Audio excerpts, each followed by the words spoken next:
রাজনৈতিক দলগুলোর সাথে দ্বিতীয় পর্যায়ের আলোচনা শুরু ঐকমত্য কমিশনের। লক্ষ্য বিভিন্ন কমিশনের সুপারিশ চূড়ান্ত আর জুলাই সনদ প্রস্তুত। গণহত্যা মামলায় শেখ হাসিনাকে আত্মসমর্পণের নির্দেশ দিয়ে ট্রাইব্যুনালের বিজ্ঞপ্তি প্রকাশ।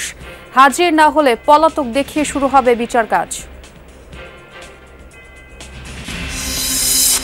মাঝারি বৃষ্টি আর জোয়ারের পানিতে বন্দরনগরী চট্টগ্রামের সাময়িক জলাবদ্ধতা। খুলনা সাতক্ষীরা নিম্নাঞ্চলগুলোয় পানি। প্রতিনিয়ত যোগাযোগ রাখছি, মনে হয় দুই দেশের মধ্যে একটি সমঝোতা চুক্তি স্বাক্ষর হবে। সেটি না করলে ইরান বোকার মতো কাজ করবে। ইরান ইসরায়েল সমঝোতা হবে শিগগিরই। G7 সামিটে ট্রাম্পের আশাবাদ।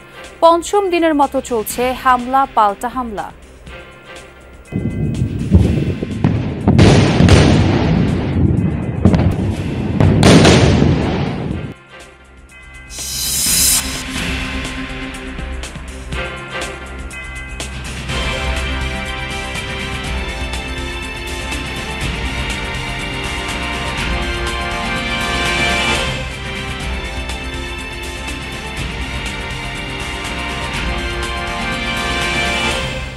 আমন্ত্রণ যমুনা নিউজে। আপনাদের সঙ্গে আছি আমি ছোয়া খন্দকার। এতক্ষণ শিরোনাম দেখছিলেন। রাজনৈতিক দলগুলোর সঙ্গে দ্বিতীয় পর্যায়ের আলোচনা আবার শুরু করলো জাতীয় ঐকমত্য কমিশন। বেলা 11টায় রাজধানীর ফরেন সার্ভিস একাডেমির দোয়েল হলে এ বৈঠক শুরু হয়। এর আগে আমন্ত্রিত রাজনৈতিক দলের প্রতিনিধিরা ফরেন সার্ভিসে আসেন। যোগ দেন কমিশনের সদস্যরাও। দ্বিতীয় পর্যায়ের প্রথম দিনের অসমাপ্ত আলোচনা এবং গুরুত্বপূর্ণ বিষয়ের ওপর ঐকমত্য গঠনে এই বৈঠকে গুরুত্ব দেওয়া হবে। আলোচ্য বিষয়গুলোর মধ্যে রয়েছে সংবিধানের ৭০ নম্বর অনুচ্ছেদ, স্থায়ী কমিটির সভাপতি মনোনয়ন, নারী প্রতিনিধিত্ব সহ দ্বিকক্ষ বিশিষ্ট সংসদ এবং প্রধান বিচারপতির নিয়োগ প্রক্রিয়া। এই ইস্যুগুলোতে যে দ্বিমত রয়েছে সেসব বিষয়ে ঐকমত্যের উপর গুরুত্বারোপ করা হবে এবারের আলোচনায়। ১৭, ১৮ ও ১৯ জুন পর্যায়ক্রমে বিএনপি সহ ৩০টি রাজনৈতিক দলের সঙ্গে চলবে এ বৈঠক।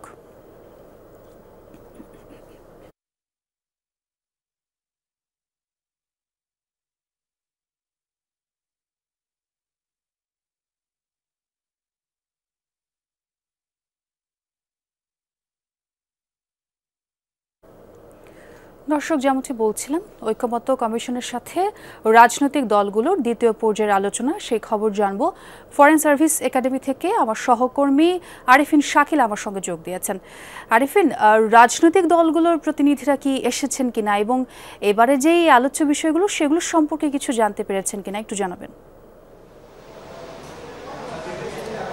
ধন্যবাদ ছোঁয়া। এখন পর্যন্ত প্রায় 25টি রাজনৈতিক দলের নেতারা এসেছেন, অর্থাৎ প্রতিনিধিরা এসেছেন। কিছুক্ষণ আগে বিএনপির স্থায়ী কমিটির সদস্য সালাউদ্দিন আহমেদ এসেছেন, এনসিপি থেকে প্রতিনিধি দল এসেছেন এবং অন্যান্য রাজনৈতিক দল থেকেও তাদের কারো কারো সভাপতি, কারো কারো মহাসচিব, অন্যান্য দলগুলোর স্থায়ী কমিটির বা সম্পাদক মণ্ডলীর সদস্যরা এসেছেন। এবং আপনি যদি ছবিতেও দেখাতে চাই, আসলে এখন পর্যন্ত আসলে সেই অর্থে যারা এসেছেন তারা ভিতরে মূল যে হলরুম, সেই হলরুমে প্রবেশ করেছেন, বাকিরা এখনো পথে রয়েছেন। আজকে মূলত চারটি বিষয় আগের বৈঠকে আলোচনা হয়েছিল, সেই চারটি বিষয় নিয়ে আজকে আলোচনা হবে এবং এর বাইরে আর দু একটি বিষয় সংযুক্ত হওয়ার কথা রয়েছে। কিছুক্ষণ আগে সালাউদ্দিন আহমেদের সঙ্গে কথা হচ্ছিল, তিনি বলছিলেন সংবিধানের ৭০ অনুচ্ছেদ নিয়ে আগের বৈঠকে একেবারেই ঐক্যমত হয়েছে। বাকি যে তিনটি বিষয় রয়েছে, সংসদীয় স্থায়ী কমিটির সভাপতি পদে বিরোধী দল থেকে নিয়োগ, তত্ত্বাবধায়ক সরকারের প্রধান হিসাবে সাবেক প্রধান বিচারপতির জায়গা, অন্যান্য কয়েকটি সাংবিধানিক পদের প্রধানদের সম্পৃক্ত করা যায় কিনা সেই সংশোধনী, এর বাইরে নারী আসনগুলোতে অর্থাৎ ১০০টি নারী আসন রয়েছে, সেই ১০০টি আর নারী আসন যেটি করা হবে ৫০ থেকে ১০০, আর সেইখানে নির্বাচন প্রক্রিয়া কোনভাবে হবে, কোন প্রক্রিয়া হবে, অর্থাৎ এখন যে প্রক্রিয়া হচ্ছে দল থেকে মনোনয়ন দেওয়া হয়, এটি হয় নাকি প্রত্যক্ষ ভোটে নারীরা সংসদ সদস্য নির্বাচিত হবেন, সেই বিষয় নিয়ে মূলত আজকে আলোচনা হবে। এর বাইরে সাংবিধানিক কয়েকটি বিষয় নিয়ে আলোচনা হওয়ার কথা হয়েছে, সেই ইস্যুগুলো এখন পর্যন্ত গণমাধ্যমের সামনে প্রকাশ করা হয়নি, খানিক বাদে হয়তো সেগুলো আমরা জানতে পারবো। সব মিলিয়ে বৈঠকের কার্যক্রম ৩ থেকে ৪-৫ মিনিট পরে শুরু হবে। অন্যান্য রাজনৈতিক দলগুলোর নেতারা এসেছেন। ৩০টি রাজনৈতিক দলের পক্ষ থেকে আজকের এই ৩০টি রাজনৈতিক দলকে আজকের এই বৈঠকে আমন্ত্রণ জানানো হয়েছে। ছোঁয়া। ধন্যবাদ আরিফিন, খুবই গুরুত্বপূর্ণ তথ্য জানলাম। জুলাই আগস্ট গণহত্যার মামলায় শেখ হাসিনা ও কামালকে আত্মসমর্পণের নির্দেশ দিয়ে বিজ্ঞপ্তি প্রকাশ করেছে ট্রাইব্যুনাল। না হলে তাদের অনুপস্থিতিতেই বিচার চলবে বলে উল্লেখ করা হয় বিজ্ঞপ্তিতে। বৈষম্য বিরোধী ছাত্র আন্দোলন চলাকালে গণহত্যার নেতৃত্ব দেওয়ার অভিযোগে করা মামলায় পলাতক সাবেক প্রধানমন্ত্রী শেখ হাসিনা ও সাবেক স্বরাষ্ট্রমন্ত্রী আসাদুজ্জামান খান কামালকে ট্রাইব্যুনালে হাজির হতে পত্রিকায় এই বিজ্ঞপ্তি দেওয়া হয়। বিজ্ঞপ্তিতে তাদের আগামী এক সপ্তাহের মধ্যে ট্রাইব্যুনালে হাজির হওয়ার নির্দেশনা দিতে বলা হয়েছে। প্রসিকিউশনের আবেদনের পরিপ্রেক্ষিতে সোমবার দুপুরে বিচারপতি মোহাম্মদ গোলাম মর্তুজা মজুমদার, বিচারপতি মোহাম্মদ শফিউল আলম মাহমুদ এবং অবসরপ্রাপ্ত জেলা ও দায়রা জজ মোহাম্মদ মহিতুল হক এনাম চৌধুরী নেতৃত্বাধীন ট্রাইব্যুনাল এই আদেশ দেন। সোমবার থেকে থেমে থেমে বৃষ্টিতে খুলনা নগরীতে দেখা দিয়েছে জলাবদ্ধতা। এ বিষয়ে আরও খবর জানতে চাই খুলনার কি অবস্থা। আমার সহকর্মী প্রবীর বিশ্বাস আমার সঙ্গে যোগ দিয়েছেন। প্রবীর, কোন কোন এলাকায় পানি জমেছে এবং আবহাওয়া অধিদপ্তর কি বলছে, কেমন জনভোগান্তি দেখছেন, একটু বিস্তারিত জানতে চাই। আপনার শেষ প্রশ্ন দিয়ে শুরু করি সোয়া। আবহাওয়াবিদ যেটা বলেছে সারাদিনই থেমে থেমে বৃষ্টি হবে, কখনো রোদ উঠতে পারে, সেটি না উঠতে পারে, অর্থাৎ এটি আগামীকাল পর্যন্ত চলমান থাকবে। এবং আবহাওয়া অফিসের তথ্য অনুযায়ী রাত 9টা থেকে সকাল 9টা পর্যন্ত খুলনাতে 36 মিলিমিটার বৃষ্টিপাত তারা রেকর্ড করেছে। তবে বেশি বৃষ্টিপাত যেটি হয়েছে সেটি হচ্ছে সকাল 9টার কিছু সময় পরে, এবং সেই বৃষ্টিতেই যে সমস্ত নিম্নাঞ্চল রয়েছে শহরের, বিশেষ করে আমরা যে মোড়টিতে রয়েছি এটি হচ্ছে নগরীর রয়্যাল মোড়, এর সন্নিকটে পিটিআই মোড়, দোলখোলা, মিয়াপাড়া, মৌলভীপাড়া, রূপসার বিভিন্ন এলাকা। কারণ রূপসার যে সমস্ত এলাকা রয়েছে তার বেশি সংখ্যকই নিম্নাঞ্চল, সে কারণে আমরা দেখেছি বিভিন্ন সময় অল্প বৃষ্টি হলেই সেখানে জলাবদ্ধতা হয়ে থাকে এবং নবগরবাসী এটা বিক্ষুব্ধ। সামান্য বৃষ্টিতেই যখন জলাবদ্ধতার সৃষ্টি হয়, জনভোগান্তির সৃষ্টি হয়, অফিস আদালত শিক্ষা প্রতিষ্ঠানে যেতে যখন মানুষ বিড়ম্বনায় পড়ে তখনই মানুষ ক্ষুব্ধ হয়। এবং আপনাকে বলে রাখি, দীর্ঘদিন ধরে খুলনাতে যে উন্নয়ন কাজ চলছে, বিশেষ করে ড্রেনেজ ব্যবস্থার উন্নয়ন এবং সড়ক উন্নয়ন, সেই উন্নয়ন কাজে ধীর গতির ফলে যে টাকা খরচ হয়েছে প্রায় 1500 কোটি টাকা, সেই টাকা সুফলটি আসলে নগরবাসী পাচ্ছে না। সামান্য বৃষ্টি হলেই যে গুরুত্বপূর্ণ মোড়গুলো রয়েছে যেখান দিয়ে মানুষ বেশি চলাচল করে সেই মোড়গুলো আসলে জলমগ্ন হয়ে পড়ে। দেখতে পাচ্ছেন যে এই রাস্তা দিয়ে বিশেষ করে 3 চাকার যে গাড়িগুলো চলে সেগুলো কিভাবে চলছে, 2 চাকার গাড়িগুলো কিভাবে চলছে, অর্থাৎ এটি চলাচলের এক ধরনের অনুপযোগী।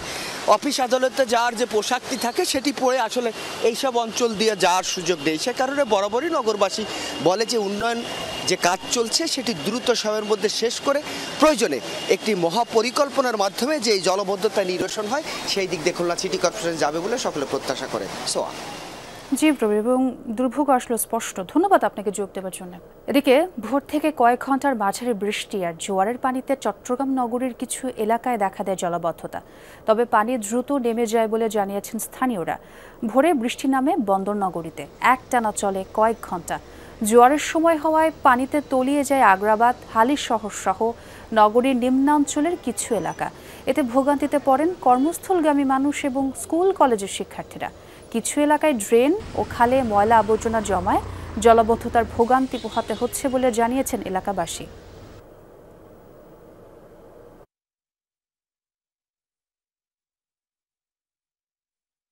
এখানে মানুষ হেঁটে যেতে পারছে না, তারপরে এখানে রিক্সা পড়ে যাচ্ছে, তারপরে অনেক গাড়ি আসতে চাচ্ছে না, যাদের অফিস এখানে আছে। ভোর 6টা থেকে আসছে এখানে, বৃষ্টি হলো তাই এতটুকু ক্ষণে পর্যন্ত উঠে কি মানুষ হাঁটতে পারে না। একটা সিএনজি গেলে দেখেন জায়গার ধারে থাকে, ওগুলোকে ঠেলে তুলতে হয়। প্রত্যেকেরই আসলে কষ্ট হয়, এটার একটা একটা সমাধান কিন্তু খুবই দরকার আর কি।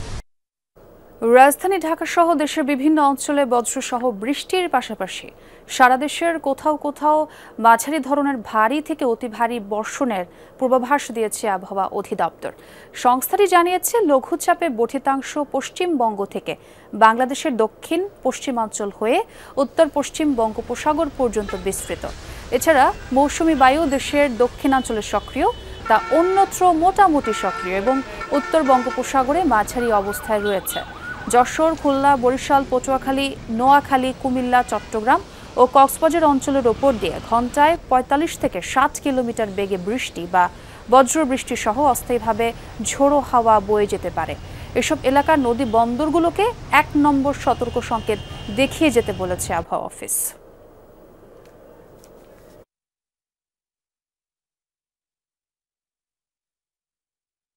কোরবানির আগে 2 দিন আগে থেকেই অনেক প্রচুর গরম ছিল সারা বাংলাদেশে। এখন আজকে বৃষ্টির দিনে হালকা ঠান্ডা পড়েছে। মেঘলা মেঘলা বৃষ্টি হচ্ছে, গুড়ি গুড়ি বৃষ্টি হচ্ছে, তারপরে একটু থামতেছে, আবার একটু পরে বৃষ্টি হচ্ছে। এজন্য অফিসে যাওয়ার সময় ছাতা নিয়ে বেরোইছি, যাতে নিজের সেফটির জন্য বেরোইছি। ইসরায়েল আর ইরান শিগগিরই সমঝোতায় আসতে যাচ্ছে। কানাডায় G7 সামিটে সাংবাদিকদের সাথে আলাপকালে আশাবাদ ব্যক্ত করেছেন মার্কিন প্রেসিডেন্ট ডোনাল্ড ট্রাম্প। সংকট উত্তরণে মধ্যপ্রাচ্য সফরে যাবেন কিনা সাংবাদিকদের এমন প্রশ্নের জবাবে মার্কিন প্রেসিডেন্ট বলেন তিনি টেলিফোনে যোগাযোগ রাখছেন, তবে সামনাসামনি কথা বলা উত্তম। দুদেশের মধ্যে একটি সমঝোতা চুক্তি স্বাক্ষরিত হবে বলে আশা করেন তিনি। তেমনটা না হলে ইরান বোকার মতো কাজ করবে বলেও মন্তব্য করেন ট্রাম্প। এর আগে সোশ্যাল মিডিয়া প্ল্যাটফর্ম ট্রুথ সোশ্যালে একটি পোস্ট দেন তিনি। বলেন ইরান পরমাণু অস্ত্র তৈরি করতে পারবে না। একই সাথে তেহরানের বাসিন্দাদের নিরাপদ আশ্রয়ে সরে যেতে বলেন তিনি। বিশ্লেষকদের অনেকে মনে করছেন তেহরানের মানুষকে সরে যাওয়ার কথা বলে ইরানকে চাপের মুখে ফেলে ইসরায়েলের সাথে সমঝোতা করানোর চেষ্টা করছেন মার্কিন প্রেসিডেন্ট। G7 সম্মেলনের জন্য সোমবার কানাডায় থাকলেও মধ্যপ্রাচ্যের বর্তমান পরিস্থিতির কারণে নির্ধারিত সময়ের আগেই তিনি ওয়াশিংটনে ফিরে গেছেন। ডেকেছেন জাতীয় নিরাপত্তা পরিষদের বৈঠক।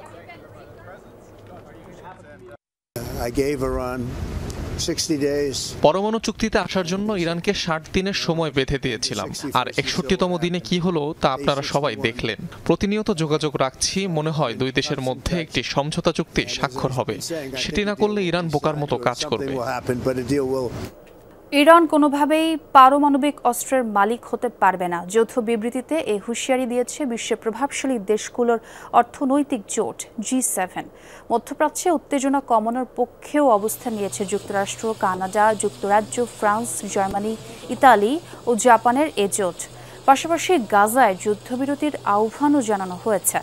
জোটের দাবি মধ্যপ্রাচ্যের শান্তি ও স্থিতিশীলতা নিশ্চিতে তারা প্রতিশ্রুতিবদ্ধ। যদিও ইসরায়েলের আত্মরক্ষার অধিকার রয়েছে বলে দেশটির পক্ষেই সাফাই গিয়েছেন তারা। অপারেশন রাইজিং লায়ন নামে ইসরায়েল প্রথমে হামলা চালালেও শুরু থেকেই দেশটির পাশে পশ্চিমারা। কূটনৈতিক তৎপরতা শুরু হলেও থামেনি ইরান ইসরায়েল পাল্টাপাল্টি হামলা। পঞ্চম দিনের মতো পরস্পরের রাজধানী লক্ষ্য করে দফায় দফায় মিসাইল ছুটছে উভয় পক্ষই। সোমবার রাতভর তেহরানে আগ্রাসী অভিযান চালিয়েছে নেতানিয়াহু বাহিনী। এতে নতুনভাবে আরও ৪৫ ইরানি মৃত্যু হয়েছে। এর আগে দেশটির রাষ্ট্রীয় টেলিভিশন IRIB-তে ব্যাপক হামলা চালায় IDF। এছাড়া কেরমানশাহ প্রদেশের একটি হাসপাতালেও চালানো হয় ব্যাপক হামলা। জবাবে ইসরায়েলের রাজধানী তেল আবিব ও বন্দরনগরী হাইফায় বড় পরিসরে ড্রোন ও মিসাইল হামলা চালায় ইরান। শুধু হাইফায় ৩ জনের প্রাণ গেছে। একাধিক বিস্ফোরণে কেঁপে ওঠে ইসরায়েলি রাজধানী ও আশপাশের অঞ্চল। ক্ষতিগ্রস্ত বহু আবাসিক এবং গুরুত্বপূর্ণ স্থাপনা। চলমান হামলায় এ পর্যন্ত প্রাণ গেছে ২৪ ইসরায়েলির। অন্যদিকে ইসরায়েলি বর্বরতায় ২৫ শতাধিক মৃত্যু দেখেছে ইরান। ইরানের সর্বোচ্চ ধর্মীয় নেতা আয়াতুল্লাহ খামেনিকে হত্যা করা হলে থেমে যাবে সব সংঘাত, এমন দাবি ইসরায়েলি প্রধানমন্ত্রী বেনিয়ামিন নেতানিয়াহুর। ABC নিউজকে দেয়া এক সাক্ষাৎকারে এমন মন্তব্য করেন তিনি। দেখুন, আমাদের যা প্রয়োজন তাই করছি। বিস্তারিত বলতে চাচ্ছি না। খামেনিকে হত্যা করলে সংঘাত পারবে না, বরং থামবে। শান্তি অর্জনে আমরা সব প্রয়াস চালিয়েছি, দাঁতে দাঁত চেপে সবকিছু সহ্য করেছি। কিন্তু ইরানের সর্বোচ্চ নেতা প্রতিদিনই ইসরায়েলের মৃত্যু চেয়েছেন। ইরানের সাথে উত্তেজনার মাঝেও গাজায় অব্যাহত ইসরায়েলি নারকীয়তা। ত্রাণ সংগ্রহ করার সময় প্রাণ হারালেন আরও ৫৬ ফিলিস্তিনি। গাজা হিউম্যানিটেরিয়ান ফাউন্ডেশন পরিচালিত ত্রাণ কেন্দ্রগুলোর বর্বর হত্যাকাণ্ড চালিয়েছে IDF। হামলায় নিহত গাজার দক্ষিণাঞ্চল ও রাফা এলাকার বাসিন্দারা। গেল ৩ দিনে ত্রাণ কেন্দ্রগুলোয় প্রাণ হারিয়েছে শতাধিক ফিলিস্তিনি। গুরুতর আহত বহু মানুষ। গেল ১ মাসে উপত্যকার বিভিন্ন ত্রাণ কেন্দ্রে খাবার সংগ্রহের সময় প্রাণ হারিয়েছেন ৩ শতাধিক মানুষ। আহতের সংখ্যা ছাড়িয়েছে ২,০০০-এর বেশি। হাসপাতাল ক্লিনিক নাম দিয়ে চালানো হতো গোপন বন্দিশালা। সারা দেশে এমন ১৬টি বন্দিশালার খোঁজ পেয়েছে গুম সংক্রান্ত তদন্ত কমিশন। র্যাব ১-এর হাসপাতাল আর সদর দপ্তরে গ্লাস হাউস বা ক্লিনিক কোড নেমে রাখা হতো গুমের শিকার ভুক্তভোগীদের। পুলিশ, র্যাব সহ গোয়েন্দা সংস্থাগুলোর আলাদা আলাদা গোপন বন্দিশালায় ছিল শত শত সেল। ৫ আগস্টের পর এসবের আলামত ধ্বংস করা হয় বলে জানিয়েছেন গুম কমিশনের তদন্তকারীরা। কমিশনের রিপোর্টের ভিত্তিতে গোপন বন্দিশালা নিয়ে রিপোর্ট করেছেন Monirul Islam. Unfolding the truth, a structural diagnosis of enforced disappearance নামে দ্বিতীয় অন্তর্বর্তী রিপোর্ট দিয়েছে গুম বিষয়ক তদন্ত কমিশন। কোন বাহিনী কার নির্দেশে প্রত্যক্ষ ও পরোক্ষভাবে গুমের সাথে জড়িত সেগুলো তুলে আনা হয়েছে রিপোর্টে। তদন্তে নেমে কমিশন সদস্যদের প্রাথমিক ধারণা ছিল গুমের শিকার সবাইকে রাখা হতো আয়নাঘর নামের সেন্টারে। এটি মূলত ডিজিএফআই এর জয়েন্ট ইন্টারোগেশন সেল বা জেআইসি। কিন্তু শত শত ভুক্তভোগীর সাক্ষ্য নিয়ে তদন্তকারীরা আয়নাঘরের সাথে মিল পাচ্ছিলেন না। পরে সেসব বর্ণনা সূত্র ধরে ঢাকায় আরও 4 থেকে 5টি গোপন বন্দিশালার খোঁজ মেলে। একটির কোড নাম হাসপাতাল, আরেকটি ক্লিনিক বা গ্লাস হাউস। র্যাবের আমরা প্রথম ভিজিট করলাম র্যাব 1-এ। ভিকটিমরা যখন বর্ণনা দিচ্ছিল ওই বর্ণনা অনুযায়ী ওই জায়গা এবং ওই সেলগুলো আমরা পাচ্ছিলাম না। সো আমরা খুঁজতে থাকি। একটা ছিল যে রেশন রুম, রং টং করা ঝকঝক করছে, রেশন রুম আছে, ঠিক আছে, কি আছে, এটা সাধারণত কেউ ডাউট করবে না। রেশন রুমের পরের রুম থেকেই শুরু হয়েছে যে সেলগুলো পেলাম, এবং ওখানে টর্চার চেম্বার, ওখানে যে হুক দিয়ে ঝুলিয়ে রাখতো ভিকটিমরা, যে বর্ণনা যে সেগুলো ওখানে ছিল। যেটা আমাদেরকে বলা হয়েছিল ভিকটিমরা যে হেডকোয়ার্টারেও রাখা হতো, মানে হেডকোয়ার্টারে রাখার মতো জায়গা আমরা একেবারে খুঁজে পাচ্ছিলাম যে কোথায়। র্যাব হেডকোয়ার্টার পরে কিন্তু আরেকটা ভবন আছে ওই পাশে, হ্যাঁ। সো ওইটার মধ্যে ছিল মূলত, যেটা গ্লাস হাউস নামে পরিচিত। ওইখানে ওইটাকে ক্লিনিক এবং হসপিটাল হিসাবে।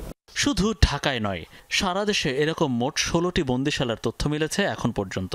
গুমের ঘটনায় প্রত্যক্ষ ও পরোক্ষভাবে জড়িত 6টি বাহিনী বা সংস্থা আলাদাভাবে নিয়ন্ত্রণ করত এসব বন্দিশালা। কখনো নিজস্ব কার্যালয় বা ভবনে, কখনো বা ভাড়া বাসা বা ভবনে সেফ হাউস করে রাখা হতো গুম হওয়া ব্যক্তিদের।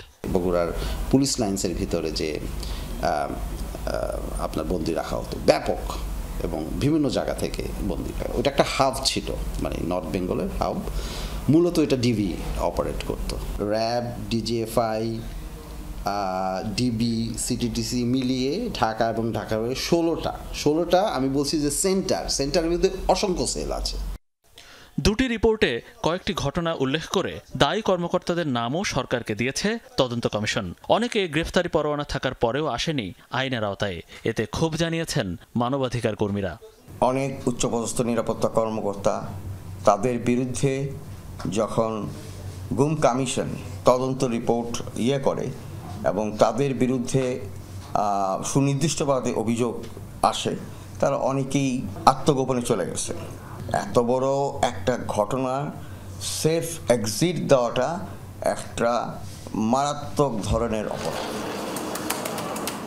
গুম কমিশন যে তদন্ত রিপোর্ট প্রকাশ করছে, এতে পদে পদে বাধা ও অসহযোগিতা পাচ্ছেন বলে জানিয়েছে খোদ কমিশন সদস্যরা। তাই বিস্তারিত তদন্তের জন্য অভিযুক্ত কর্মকর্তাদের গ্রেফতারের সুপারিশ কমিশনের। মনিরুল ইসলাম, যমুনা নিউজ, ঢাকা। করোনা শনাক্তের জন্য কুড়িগ্রামে 65 লাখ টাকা দিয়ে নির্মিত পিসিআর ল্যাব তালাবদ্ধ। এখনও বসানো হয়নি কোনো যন্ত্রপাতি, ল্যাবের জন্য নিয়োগও দেওয়া হয়নি কাউকে। সেই সাথে গোটা জেলা রয়েছে নমুনা পরীক্ষা কিট সংকট। অথচ নতুনভাবে আতঙ্কের কারণ হয়ে দাঁড়িয়েছে করোনা। নতুন করে আবারও চোখ রাঙাচ্ছে করোনা। বলা হচ্ছে ডেল্টা ভ্যারিয়েন্ট থেকেও 5 গুণ বেশি প্রাণঘাতী বর্তমান ওমিক্রন XBB। পার্শ্ববর্তী দেশগুলোর মতো বাংলাদেশেও প্রতিদিনই বাড়ছে করোনায় আক্রান্তের সংখ্যা। মহামারীর সময় উত্তরের জনপদ কুড়িগ্রামে প্রান্তিক জনগোষ্ঠীর জন্য 65 লাখ টাকা দিয়ে তৈরি করা হয় আধুনিক পিসিআর ল্যাব। গত বছর নভেম্বরে হাসপাতাল কর্তৃপক্ষের কাছে তা হস্তান্তর করে গণপূর্ত বিভাগ। তবে এখনও বসানো হয়নি কোনো যন্ত্রপাতি, নিয়োগ হয়নি কোনো লোকবল। এখানে কোনো যন্ত্রপাতি এখনো আসে নাই, প্লাস কোনো লোকবল এখানে নিয়োগ করা হয়নি। কুড়িগ্রামের যে মঙ্গাবৃত জনগণ আসলে করোনা টেস্ট করার জন্য তাদের বাইরে গিয়ে টেস্ট করতে হবে, এই সামর্থ্য তাদের নাই। হাসপাতাল বর্তমানে যে অবস্থায় আছে সেই অবস্থায় হাসপাতাল কর্তৃপক্ষ ইচ্ছে করলে তাদের পর্যাপ্ত মেশিনারিজ এবং জনবল থাকলে সেই অনুযায়ী তারা এটা চালু করতে পারে। শুধু এখানেই নয়, জেলায় নেই করোনা ভাইরাসের নমুনা পরীক্ষার কোনো কিট, স্বাস্থ্যকর্মীদের সুরক্ষা সরঞ্জামও নেই। জেলা স্বাস্থ্য বিভাগে যে মজুদ আছে তা সবই মেয়াদোত্তীর্ণ। নতুন করে সকল সরঞ্জামের চাহিদা দেওয়ার কথা জানালেন civil surgeon. Rapid antigen test kit, সেগুলোর জন্য আমরা চাহিদা পাঠিয়েছি। তো আমাদের এখানে ডিস্ট্রিক্ট হসপিটাল আছে, ডিস্ট্রিক্ট হসপিটালেও কার্যক্রমটা প্রাথমিকভাবে হচ্ছে সদর হাসপাতালগুলোতে শুরু হবে টেস্ট কার্যক্রম, পর্যায়ক্রমে উপজেলা হেলথ কমপ্লেক্সগুলোতে শুরু করব আমরা। দ্রুত জনবল নিয়োগ ও যন্ত্রপাতি বসিয়ে পিসিআর ল্যাব চালুর দাবি জেলাবাসীর। রাহিম সারোয়ার, যমুনা নিউজ। রূপগঞ্জের বালু নদীতে গোসল করতে গিয়ে নিখোঁজ শিক্ষার্থীর মরদেহ 3 দিন পর উদ্ধার করেছে ফায়ার সার্ভিস। সকালে রাজধানীর পাতিরা এলাকার পিডিএল ঘাট থেকে তার মরদেহটি উদ্ধার করা হয়। পূর্বাঞ্চল ফায়ার সার্ভিসের স্টেশন অফিসার জানান, গত 15 জুন সন্ধ্যায় নানার বাড়িতে বেড়াতে এসে বালু নদীতে গোসল করতে নামে সৃজন সাহা। এ সময় তার ছোট ভাই সূর্য সাহা মোবাইল ফোনে সৃজন সাহার গোসলের ভিডিও ধারণ করছিল। এক পর্যায়ে নদীর প্রবল স্রোতে পানিতে ডুবে যায় সৃজন। পরে খবর পেয়ে ফায়ার সার্ভিসের ডুবুরির দল উদ্ধার কাজ শুরু করে।